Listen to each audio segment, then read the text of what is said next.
ইবাদতের জগতে সবচেয়ে শক্তিশালী পাওয়ারফুল ইবাদত হলো দান। দানের চেয়ে শক্তিশালী ক্ষমতাধর ইবাদত পৃথিবীতে নেই। আপনি যদি দান করেন তাহলে আল্লাহর রাগ মিটে যাবে, আল্লাহ আপনাকে জাহান্নামে দিবেন সিদ্ধান্ত নিয়ে আছেন।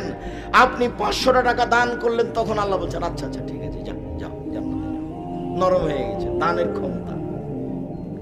আপনার মায়ের কবরে শাস্তি হচ্ছে, আপনি 5000 টাকা দান করলেন, কবরের শাস্তি বন্ধ। আমি বলিনি, এই কথা মুহাম্মদ সাল্লাল্লাহু আলাইহি ওয়াসাল্লাম বলেছেন।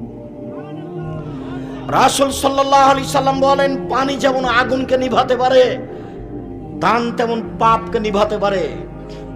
বিচারের মাঠে যারা দান করবে তারা দানের ছায়াতলে থাকবে।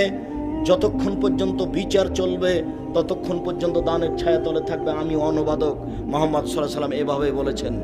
পৃথিবীতে সবচেয়ে শক্তিশালী ক্ষমতাধর ইবাদত হলো দান। এর পরেও যদি সালাত না থাকে তাহলে আল্লাহ দানের মতো ইবাদতকে কেটে দিবেন।